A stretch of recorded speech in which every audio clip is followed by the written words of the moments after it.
every single NAIC have been right before Worlds. It's always been that last crunch time for some of the players. I'm still a first-year master, and while I have had a lot of success this year, I feel like I am still working to prove that even though I'm a lot younger than a lot of the competition, I am one of the best players in the world. Kaya bounced back really well after EUIC and went on a tear at special events and regionals, top cutting almost every single event. And that is a feat for any player in any division to be that consistent with performance. I'm very excited, of course, trying to keep the title in Germany. When Isaiah lost that finals match, that wasn't just Isaiah's loss, it was everyone in the group. And I think that's a testament to how close we are and how much we care about each other. This season, especially after we picked up after COVID, has been really, really great for our group. Outside of Reagan in the senior division, our group hasn't really had a big win. Hopefully, as we go through this tournament, one of us can bring home the greatest prize of them all.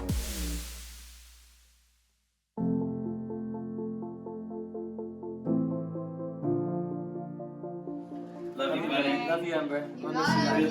We're gonna miss you, bro. Oh, you got this, man. These next few months are gonna be a lot for me. Obviously, the big one is moving to college. I'll be living on my own for the first time, and I'm really excited just to meet a bunch of people and honestly just take classes that I'm interested in. Yeah, there for 5 days, and Sunday night we fly to London. Okay. There's a lot of nerves coming in. This moment is 3 years in the making. I've been waiting 3 years to get another shot at the World Championships. I play this game for hours every day. I spend a good chunk of my life dedicated to being the best that I can at this game. And knowing that the reason that I wasn't able to accomplish this goal on the biggest stage was because I wasn't good enough and I couldn't make that final play kind of haunts me. And it's not so much a self-deprecating thing where I'm like, I'm a horrible player, I'm not good, because I know that's not true. It's more realistic where I know I'm a very good player, but I also know that if I was just a little bit better, then I could have won my top 8 match against Pedro. I maybe could have won my finals match against Azul. So those things stick with me right after they happen. Love you, Isaiah.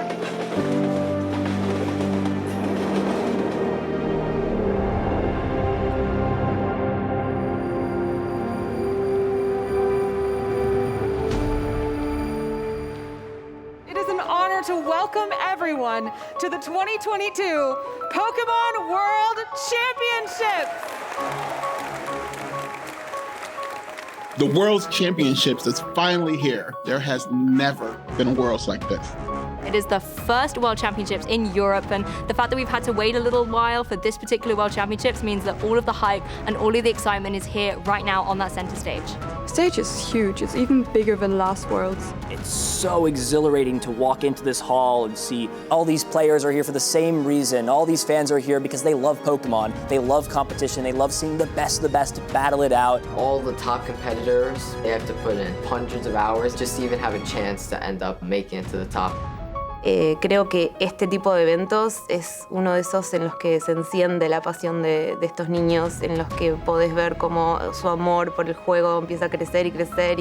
I've always looked at Worlds as like the big celebration at the end of the year for the community. Worlds is sort of the pinnacle achievement for many Pokemon players. It's the only invitation-required tournament of the season. It all comes down to this moment. If you're a world champion, even if you top 4, top 8 worlds, you become sort of immortal in the game. And I think it's every player's dream to ultimately hoist that Pikachu trophy at the end of the tournament, and it's mine as well.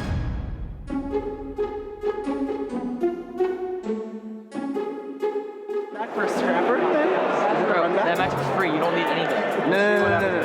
Yeah. I mean, it's not. If it's Ian's, I go and play Digimon. You will. Dude, I know I lost him twice because he's like a god. 2 events in a row. Isaiah's taken on a lot of responsibility, taking this leadership role in the group.